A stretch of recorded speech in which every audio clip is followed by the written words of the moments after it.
Good morning, everyone. Good evening. Welcome. Let's start. Mm, mm, mm, mm.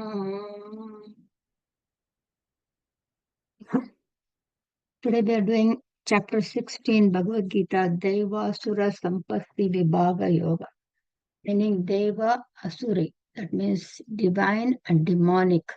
Sampathi means wealth. Vibhaga is distinguishing. So it is divine and demonic qualities distinguishing and letting us know. Krishna is letting us know exactly what qualities are divinely. Krishna said in previous chapter, which is chapter 15, he talked about Sharam and Aksharam. Sharam is something that is perishable, never permanent, whereas Aksharam is always there. And there he mentioned Aksharam as Maya. So he also mentioned that I am beyond these both. I am beyond Sharam and Aksharam. I am Purushottaman. Now to gain this supreme knowledge about the Atman or Brahman, human need to develop divine qualities, characters, virtues, values. The self-knowledge is the ultimate goal of human existence. This knowledge leads humans to be one with divine. Not knowing this knowledge, the humans look outside for external pleasures, when each one is existence, consciousness, and bliss. This alone is knowledge. Everything else is an information. There could be many obstacles in the process of gaining knowledge, even in normal day-to-day life. Here, same thing with spiritual path also. And he gives three specific obstacles that could happen. One is from Pramata, Pramanam, Prameyam. Pramata is the experiencer. Pramana is the tool with which the mode with means of experience through which we use the tool through which we experience the experienced object. So Prameya is the experienced object. So now when we talk about the prameya, the object, if you want to see a pen or a book or anything, you need the tool I. So if the object is very close to you, then you can see them very clear. But if the object is at a distance, not very clearly visible, or it is covered, concealed, then it is not visible also. Then you cannot understand what it is. You cannot gain the knowledge about that particular object. So that is about the Prameyam. Then comes a Pramana. Pramana is the means. If the eyesight is poor, I cannot know the knowledge about something that is in front of me, or I have cataract, I cannot see clearly. That is Prameya, right? The object is not visible because of the Pramana, because of the tool. The third one is Pramata, the experiencer. The object is open. It is right near in front of us. Eyes are watching. But if the mind is at a distance, it's thinking of something else. Even then we won't gain the knowledge of this object. This is the defect or the obstacle from the experiencer. Ignorance alone can cover Brahman. Atman, that is Brahman, is self-illuminating. Nothing else can cover it. There's no problem, defect in Brahman, supreme. That is, we know that Brahman is self-illuminating. Pramana, the Guru, and the scriptures. If the Guru is not teaching properly, the seeker may not get the knowledge. If the Guru is teaching properly, but not using the practical correct scriptures, instead of, on the contrary, using logic or reasoning and debate or analysis, the disciple cannot get the knowledge. Always ask which text, which verse, So because there's a lot of information, fake opinions, personal opinions in YouTube and everywhere. Always check, find out, make sure that you can get it confirmed which text and which verse number. Now, scriptures recommend 3 generations guru, and for a guru to be eligible to be a guru, scripture is illegitimate. If the seeker is not acquiring the knowledge, the defect is not Brahman, neither the guru nor the scriptures, but the seeker himself or herself. For this reason, Krishna emphasizes divine qualities that one should possess. With these qualities, self-knowledge can be observed and can be crystallized. Chapter 16 is all about the divine qualities and the demonic qualities. This is mainly for our self-reflection to diagnose and identify our personalities and detour as we need it. Verse 1 to 3, he gives about 26 qualities. What is good? One needs to gravitate towards what is good. What is not, one needs to revolve from it and eliminate it completely. So verse 1, he talks about the number 1 is abyam. Bhaya is fear. Abyam is fearless. There is no need to be afraid. Why fear? Fear of what? Only demonic-minded are afraid. You are that, but you are that. So we have to identify where we are and detour. Demons are afraid of death and are afraid of failure, losing power, position, authority. In scriptures, Ramayana and Mahabharata, we could see many demons, asuras, also referred as asura in Sanskrit, praying for no death and no defeat. Ravana was one such demon who prayed intensely. He was a Shiva Bhakta. He prayed intensely so that he is not killed by anything, anyone. But during that prayer, he missed the word human because he thought, of human I can handle, but I don't want to be killed by Indra or Varuna or anybody else. So that's why Nirguna Brahman took the avatar of Rama and came and attacked him. So Krishna says fearlessness is the primary quality in being divine. Oftentimes we are afraid of situations that we never face. Look back. We have crossed so many challenges in life today, but we are still afraid of future. Fear is false evidence appearing as real. However hard and challenging life may be, pray, ask for a stronger back, not a lighter load. There's a quote by Phillips Brooks, a preacher in Boston Trinity Church. He was the author of the book, O Little Town of Bethlehem. He says, I do not pray for a lighter load, but a stronger back.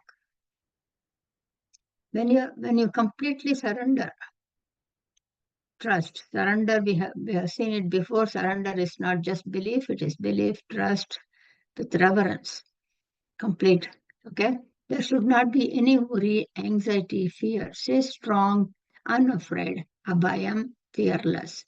When God is with me, who can be against me? That comes in Romans 8.31 Bible. Even to study scriptures, Gita, Upanishad, we need to question. We often have a question, our own capacity to learn, to understand, to grasp, and we have that self-doubt. Can I learn? Will I be able to understand? Will I be able to renounce? I'm never alone. God is always with me at all times. That is a thought we should always have. We have the enormous potential, and because of that presence in us. Abhaya Mudra, all deities we have seen, all deities have that Abhaya Mudra.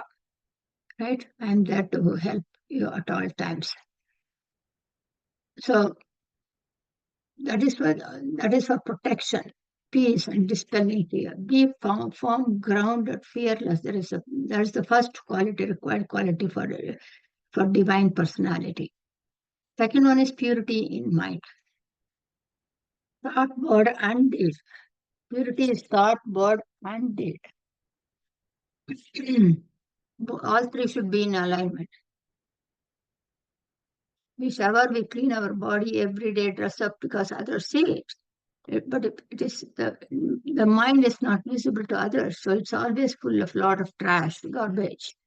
all the negative thoughts, words, but it will show up in our non-verbal body language. Impure mind is like an acid. It will destroy the mind, body first, container first. Be honest to yourself. Number 3 is listening. Jnana yoga vyavastitaha. Listening to scriptures and focusing on what is learned. Atma dhyanaha. That is staying grounded on the self-knowledge that is accomplished, that is understood. That is emphasized here. Vyavasthiti meaning one should be drawn fully into the self-knowledge with full commitment, not a haphazard fashion. Self-knowledge is not a hobby.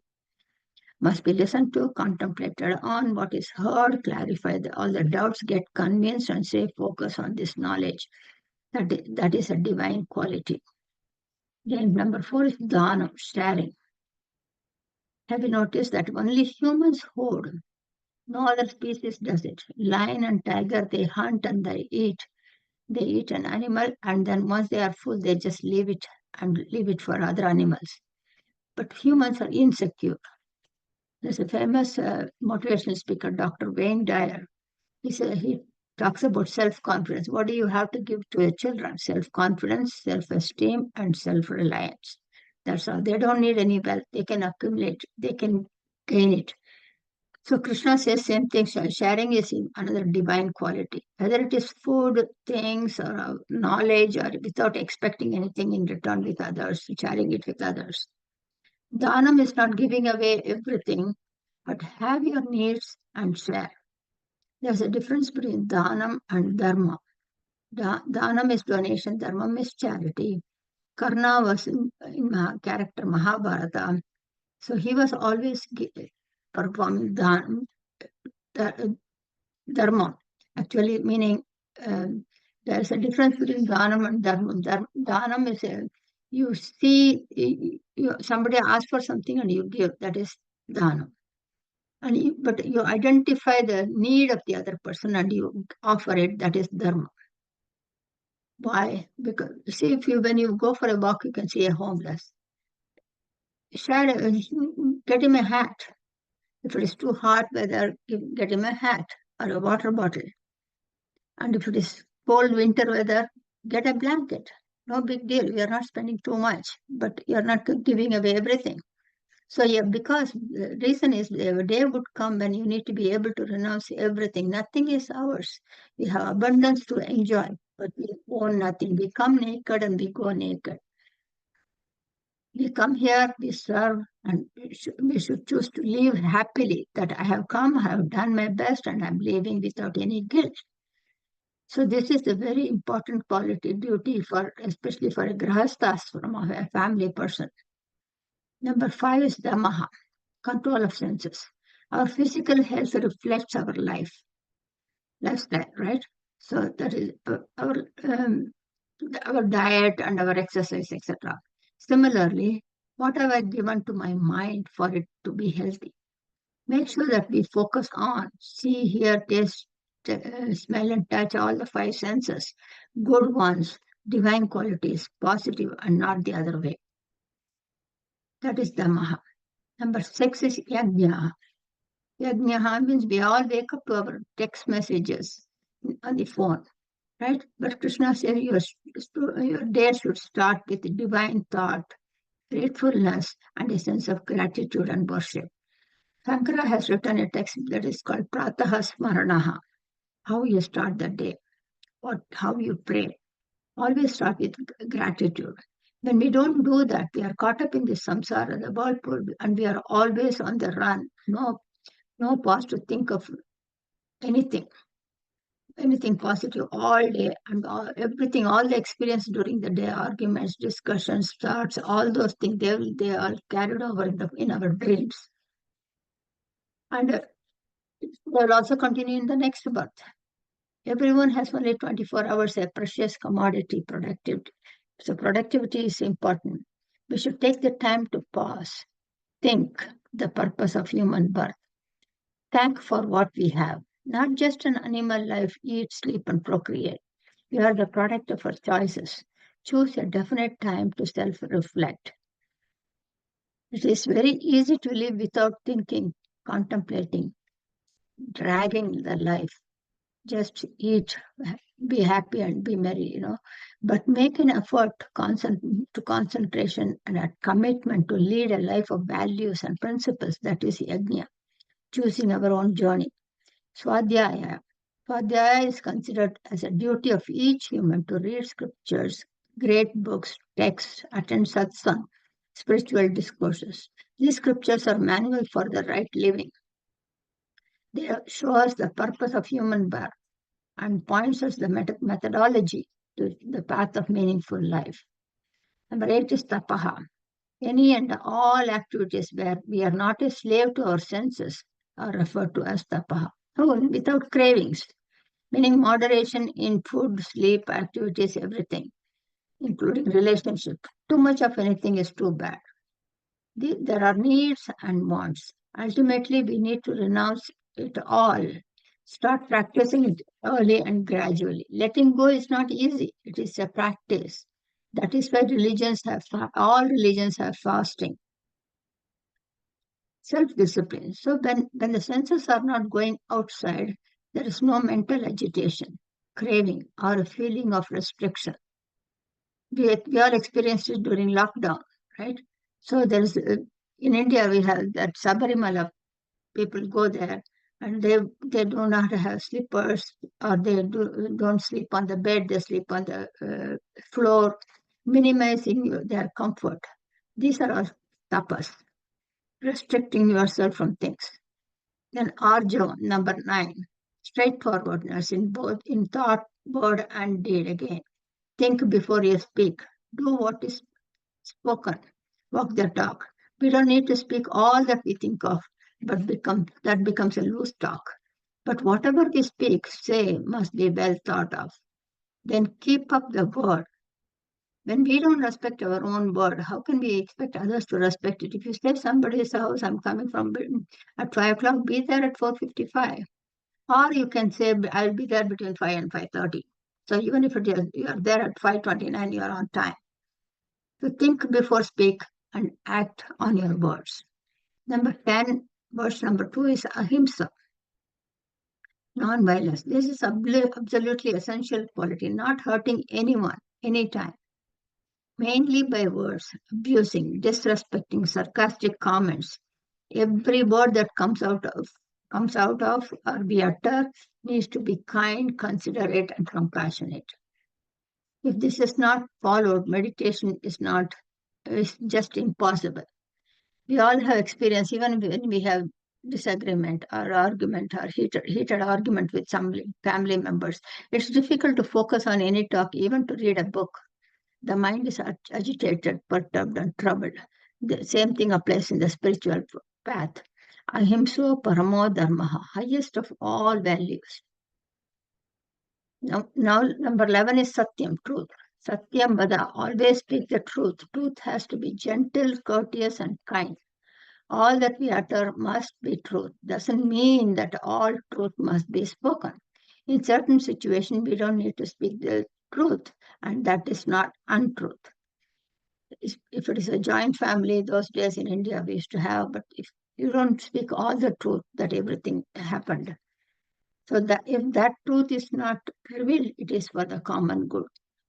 I know of a friend whose husband was in the hospital almost on the end of time, and she had a car accident. The car was total, but she did not reveal it to him. It is a truth, but she did not share it because she didn't want that person to go through this another calamity that has happened in the family.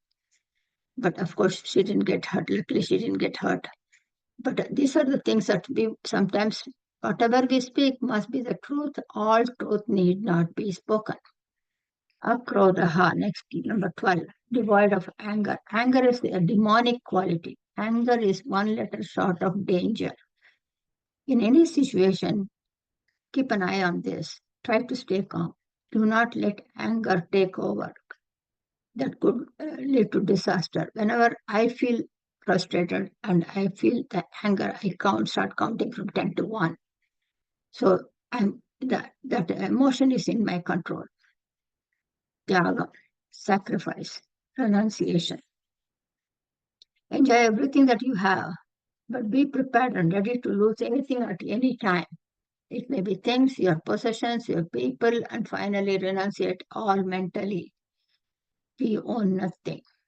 14 is Shanti, mental calmness. Think out all negativities, anger, worry, guilt, fear. These will pull you down. Guilt is of the past. Worry is of the future. Anger and fear are present. Keep all this in your control so you choose to be calm at all times. Abhaisunam, number 15, gossip. Talking negatively about the third person in his or her absence. Appreciate in public, give feedback in private. It holds very good with the partners, parents, children, and with any two individuals. Nowadays, it's all digital gossip. Number 16 is Daya Bhuteshu. That means kind and compassionate to all beings. Vedanta, when understood clearly, we should be able to see that Brahman in all, resulting in all natural kindness, in resulting in natural kindness, compassion, humaneness, sympathy, sensitivity, generous and caring. This is what he today taught in business management as emotional intelligence. Aloluptvam, that is without craving, meaning does not get carried away with others' belongings. Sometimes when I was in India, I used to see the flowers hanging from neighbors when I go for a walk. Beautiful flower with a nice fragrance. I would be tempted to pluck. And now today, looking back, I'm thinking we should not even touch others because it is not ours. So that is alolupta, craving, taking other, get carried away with others' belongings. That's a simple one flower, but then there's a lot. People do a lot of negative things. So we want to be careful with that. Mardhvam. Mardhvam meaning being gentle, affable, cordial, soft-spoken, mild, quiet with everyone. Hri is shameful. We should be ashamed to perform any wrong acts. We often use the term, he was shameless. Krishna says we need to be ashamed of any wrongdoing. Number 20 is Chabalyam. Chabalyam means shaking arms and legs unnecessarily. When the mind is agitated or in anxiety, it reflects in the body. It is important to maintain the body and mind to stay calm. Verse 3 is 21 to 26 qualities he is mentioning. 21 is bold, the boldness, courage, which is tejaha. Shama is compassion. Triti is firmness, conviction. Saucham is purity, cleanliness, thought, word, and deed, and in environment. Atroha is without duplicity, without hypocrisy. Na adimanitaha, not egoistic, not boastful or self-centered. Verse 5, without these good qualities, divine qualities, there is no liberation from the samsara. Now, verse 6, these are several beings. There are several beings. All are made up of 5 elements. Krishna divides all beings into 2. One is divine with divine qualities, one with demonic qualities. These demonic qualities are mainly specified for us to identify and eliminate, not to judge others. Demons are not with horns and big long teeth as shown in books and TV, but our thoughts and attitudes towards other beings and other surroundings. Humans alone can be an angel, a human, or an animal. Verse 7 to 20 talks about Asura's demonic qualities. Again, it is all for self-reflection, self-assessment. Now, verse 7, whatever action is beneficial for the common good is worth doing. And whatever action is harmful and not beneficial for the common good should not be done. The demons are unable to differentiate between the two. They do not have pure thoughts. Their physical activities are not principled, and their speech is never the truth. Whatever needs to be done are not done. That is, whatever is prohibited from doing. Both are our duty. Cleanliness at the physical level, at the environment level, and in our thought, word, and deed is a divine quality. And these are not present in a demon. Demons do not have self-discipline. They have no values or principles to live by. They are never truthful, never honest. When we speak untruth, a lie, we are demons. Number 8, the concept of divinity is that there is a higher power beyond human intelligence, and we call it with different names. Demons do not agree that there is a God. For them, the entire universe is because of desires. Might is right, one life to live. One life to live really means this is one human life we are blessed with. We do not know what will be the next birth. They are not involved in spiritual studies and are referred as Anishwaram, that is, no Ishwaram, no God. For example, Big Bang Theory. They do not trust anyone or anything and always see negativities. Nowadays, media, newspaper, TV, everything is there. They are very emotional, they divide and rule. In spite of so many good things happening around, it's never mentioned. They are interested only in transactional glamour, in the demons, transitional, transactional, temporary glamour. Verse number 9, these characters have cheap mentality. They do harmful acts. They have lost the inner presence. Abusive to Atman within. They focus on destruction and self-pride. Not knowing, realizing that they are in complete ignorance. They think they know it all. Virginia Satir, in a quote, there is a quote that I often think of. The biggest problem as human being is not knowing that we do not know. There's no know-it-all person. Verse number 10. These individuals are very crude, cruel, focus on destroying, violent, the world destroying the world at any cost. They tend to demolish, tear down the environment, the world, and self.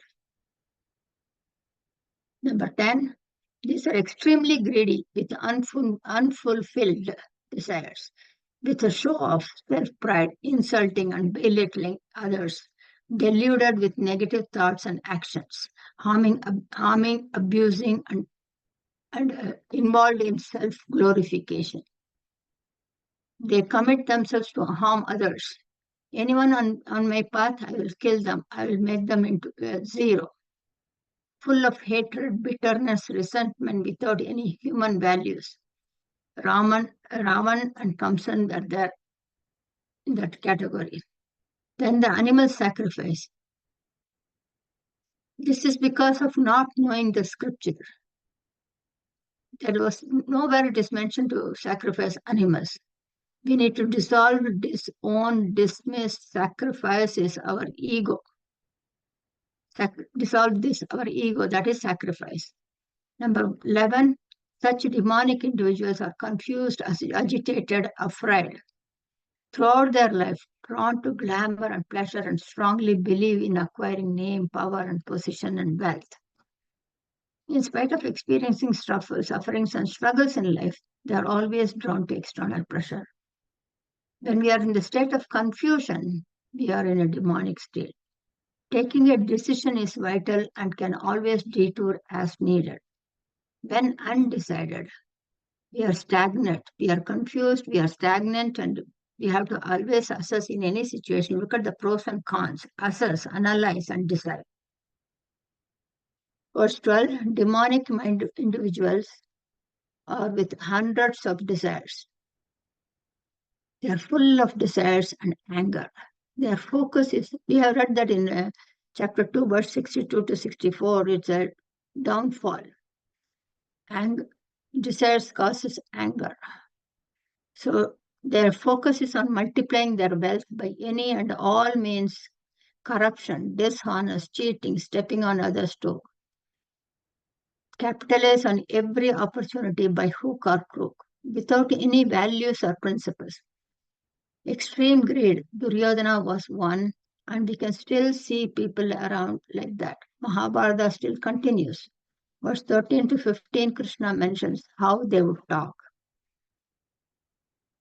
Verse 13, I will achieve whatever I want. Today I attained this, I attained this, and I'll attain more. I have the power, position, human force, people may who obey my orders. That is, my human force is people who obey my orders.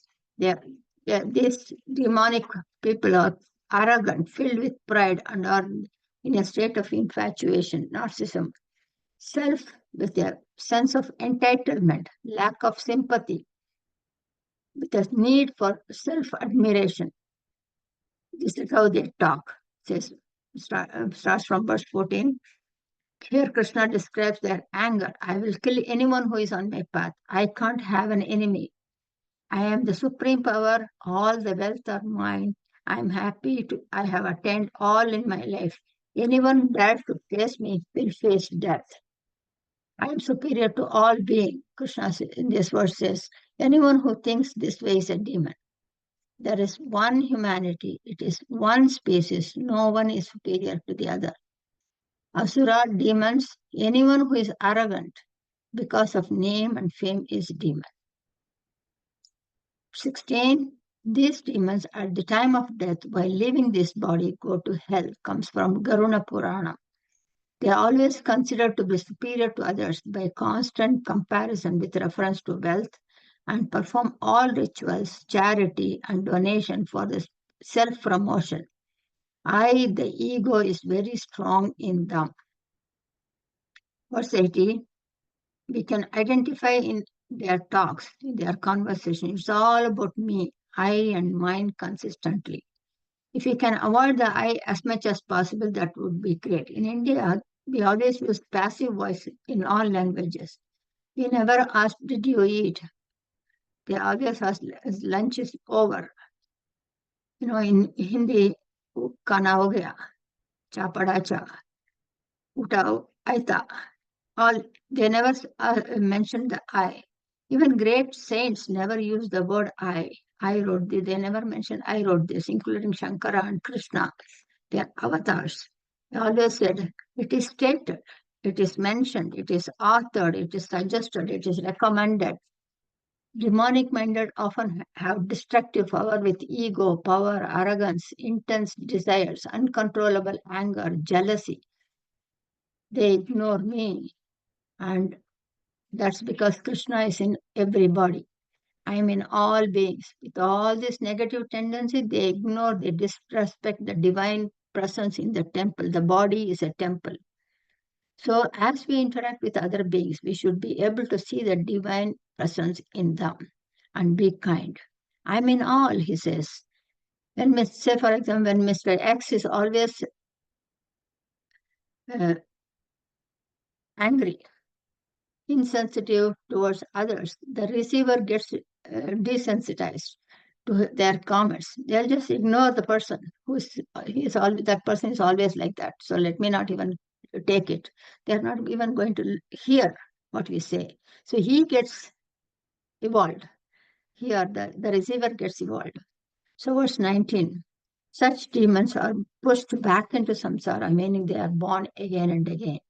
We can notice from our experiences there are people who have had demonic, arrogant qualities in their early years when they were physically strong, had power, position. Later on in their 60s and 70s, when they become inactive, dormant, powerless.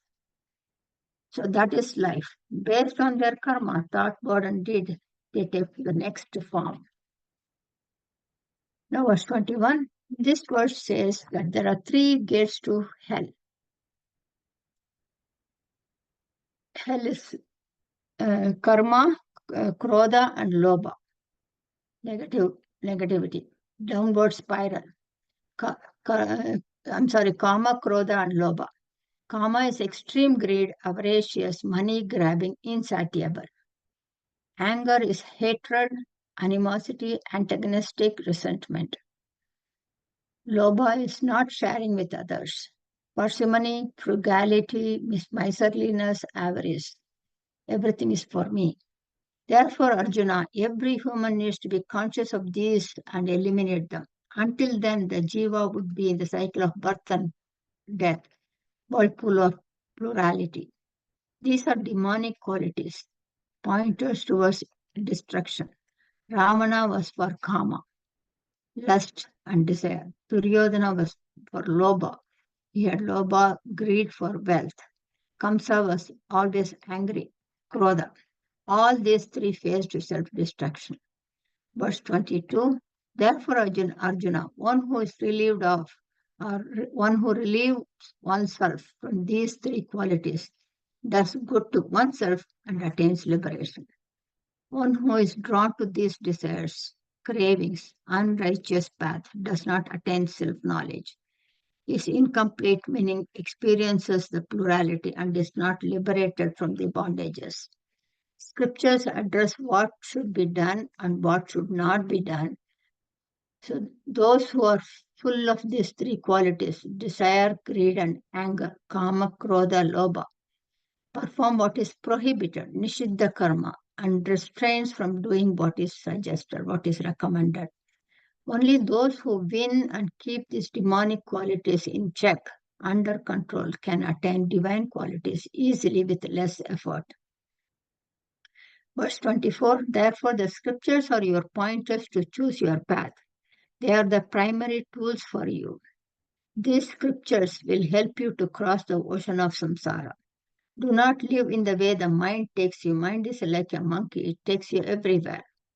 One who is in bondage in this whirlpool of life and birth, to escape from it, must follow the guidance of scriptures without dragging the life, then leading a meaningful, purposeful life. It is individual's choice. With that, he completes chapter 16. Let me share the screen for a few minutes, and then we can go from there. I'll share the screen.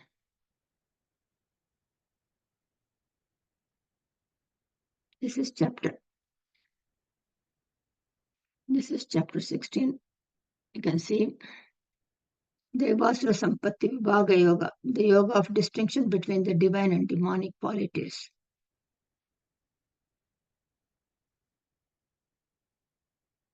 This we have read it in chapter 13. You can always go back and look into it. All these things that we have, whatever we did cover today, it's all here already given to us. It's more repetition, emphasis, so that it sinks in. We have talked about absence of pride, absence of hypocrisy, not hurting, ahimsa is not hurting other beings with thought, word, and deed, absence of disturbance in the mind, straightforwardness, humility, cleanliness. We have studied all these things. Atma Vinigraha, self-discipline, absence of attachment. So you can check it out. I just wanted to bring it back. The experiencer, experienced, and the tool to experience. All these five senses are tools for the Atma to interact with the world. These are the divine qualities.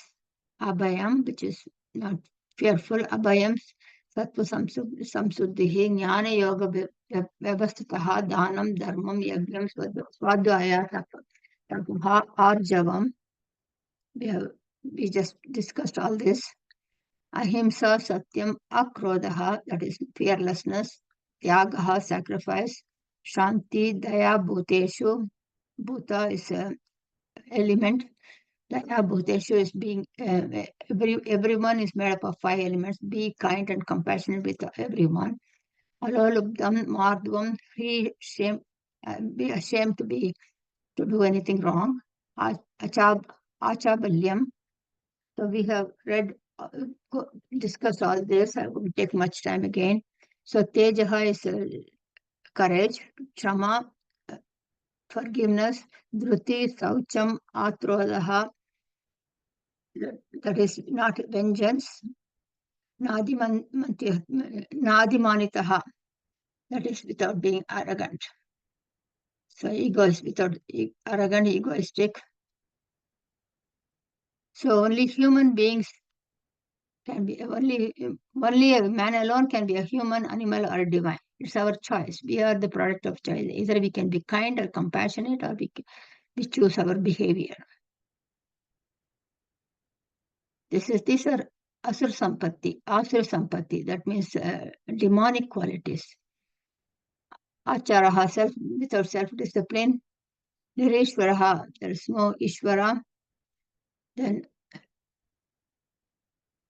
Nashtatmanaha, that is Atmahatya, that is destroying one's own self by being all negative. Then extreme greed, asuchi brataha, that is doing our meditation, prayer, meditation, worship, everything to which is to hurt others, not pure. Then this is positive thoughts. Positive thoughts takes us towards our spiritual goal. Negative thoughts takes us towards bondage. These are Deviha Sampathi, these are Asuri Sampathi. We generally neglect our thought patterns because it is too subtle and too fleeting and others can't see it. But we should remember that our thought patterns determine our destiny. Watch your thoughts, they become your words. Watch your words, they become your actions. Watch your actions, they become habits. Watch your habits, they become your character. Watch your character, it becomes your destiny. We have read this in chapter 6, 6.6 also. Krishna talks about how to watch your thoughts. Your mind can be a friend or enemy. This is very important. Then verse number 21 is Kama, Krodha, Loba. That is, Duryodhana was Loba. He did not want to give. He had a big empire. He was supposed to give half to his cousin brothers, but he did not give even 5. He said he refused to give 5 towns, 5 villages, 5 towns, 5 homes, 5 houses also, because he didn't want to give anything. Then Ravana was for lust, that extreme desire. Then Kamsa was extreme anger. Therefore, Shastram is the only Pramana, tool for self-realization. Always keep that in mind. And scriptures guide us, they guide us with what is to be done, what is to be not done. So with that, we complete this today. Let me finish it. Om Shanti Shanti Shanti.